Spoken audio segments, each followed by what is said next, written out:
And we are back, and it is time for the ElseWords. This is the big portion of the show where I'm going to discuss something with people out there, not typical for the main audience because this is wrestling focused, but it's sort of due because this week we have the first air quotes co-branded pay-per-view backlash for the WWE.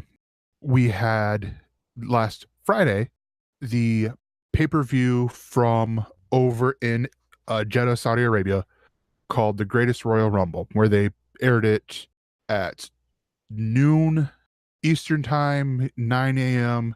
Pacific for us here in America, and where we saw the 50-man Royal Rumble and every title on the line, with only one quote unquote changing hands, and that was because the title was vacant.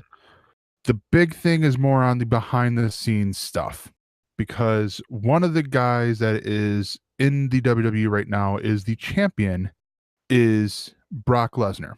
Now, I have nothing wrong with Brock Lesnar personally, mainly because the dude is big and he could kill me if he wanted to. But I have to question WWE's motivations. He is right now the Universal Champion, basically the champion, the main guy on Raw.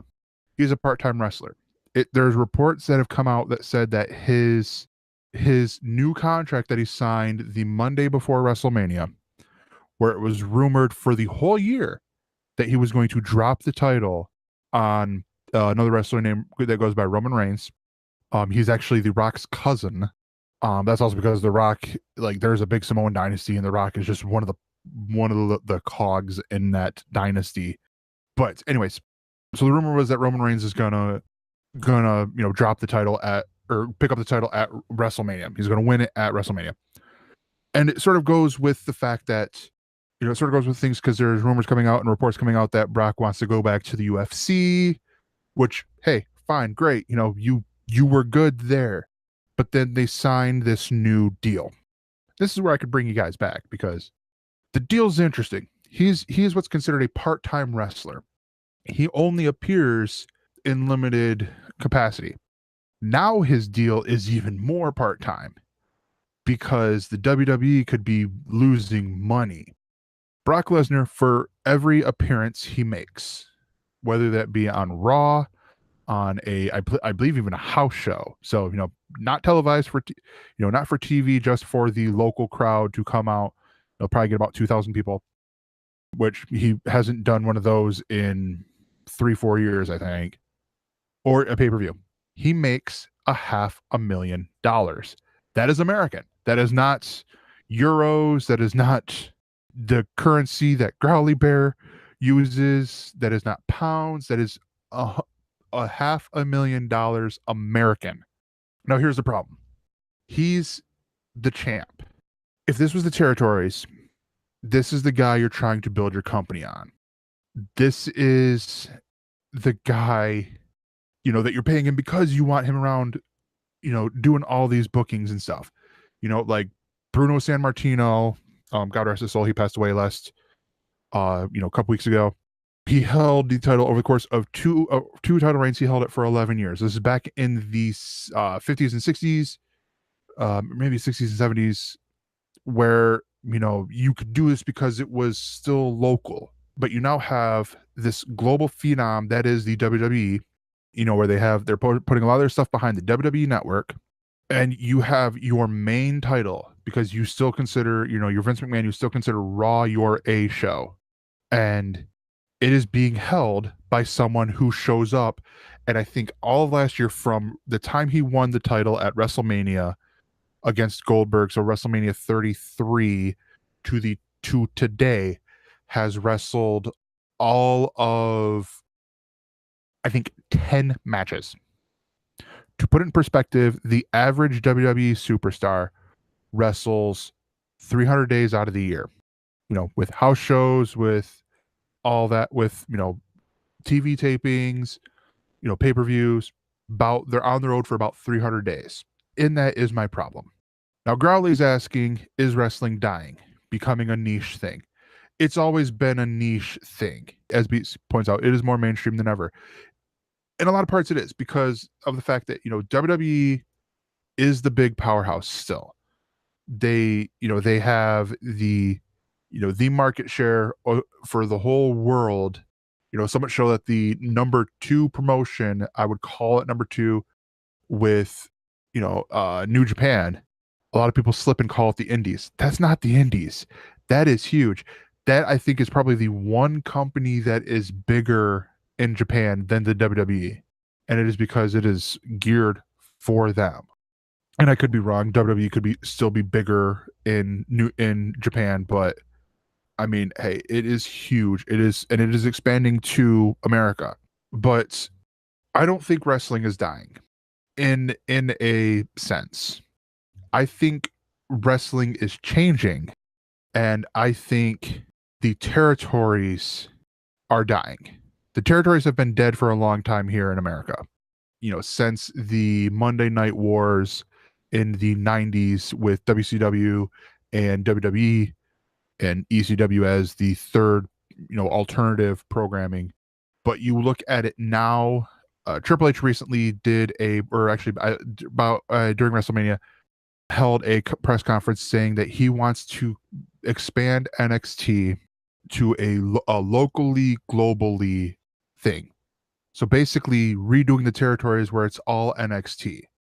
So you would have a, NXT Europe, NXT either China or Asia, NXT Australia, NXT South America, all these different areas, thus killing the indies.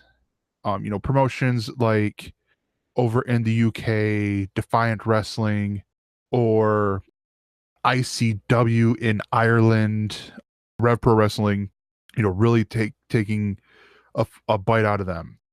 Progress is another one that's over in the UK. To answer your question, I don't think wrestling is dying. It's the niche has grown because wrestling has grown. When I was younger in the late 90s, early 2000s, it was all the hardcore matches. It was all, like let's do blood and gore, and ECW was definitely a big influence on that. And nowadays they realize, okay, well, we can't do that because we want to appeal to kids. Well, parents aren't going to let their kids watch as one guy beats another guy up so much that oh my gosh, the blood just flowing down his face to where his face is redder than my shirt or the walls in my room. Beat brings up another interesting point. Guess UFC is part of the problem for them. Yes and no, in my eyes, because UFC is, big competitor, and WWE might not want to admit it, but they are a competitor. The big difference is UFC is a lot like boxing, where you don't have the guys fighting all the time. You don't see Conor McGregor fighting every week. You see him fight, maybe 6 times at the most in a year. And that's if it's, really hectic schedule and all that. With the UFC, it's more of their roster is bigger. They have, way bigger names, and they have weight divisions. And that's the point, they wouldn't last as long. That's the big thing, because, people will go, well, wrestling's fake. It's not fake. It's scripted. The results are planned out. Garley goes, so going for a younger audience is not bringing in enough money. No, it's bringing in the money. My problem is not with the money. My problem is the fact that the WWE is, you look at all their championships. They have, because right now they have a brand split. They have wrestlers that appear exclusively on Raw, wrestlers that appear exclusively on SmackDown. And with the Raw Championship, and they have a tier. You have the main title, like the title behind me right there. That's the WWE Championship. That is the big title for SmackDown. Again, for the audio listeners, I'm pointing to the backdrop in my room, and that is the big gold for the WWE, or for SmackDown. The one below it is the United States title. So typically, the what's called the mid card, or about middle of the show, that's where that belt is held, is fought for and stuff like that. Usually up and comers, are in there. People that WWE's like, we can't really make, buttloads of money off of them, but we can make something off of them. Then there's the women's and the tag team titles. Those are separate because those are different types of wrestling. Obviously one being the women's wrestling, which is, big, that's grown a lot since the days of when I was a kid, where it was all puppies and bra and panties matches. And it's like, no, these women can kick a lot of the men's asses. So let's put them in matches that are longer than, 5 minutes. And we're not, every time they're going for a pin, camera right up their dress. Kevin Dunn, fuck you. Sorry. Sidetrack. That's SmackDown. On Raw, you have that same structure. It's the Universal title, the IC title, and then their women's and tag team titles. My big problem with that is, like, you look at this past week of programming. WWE has, I'm gonna go back to the Greatest Royal Rumble. They botched that call. They fucked that call up. So in there, they have a cage match between Brock Lesnar and Roman Reigns.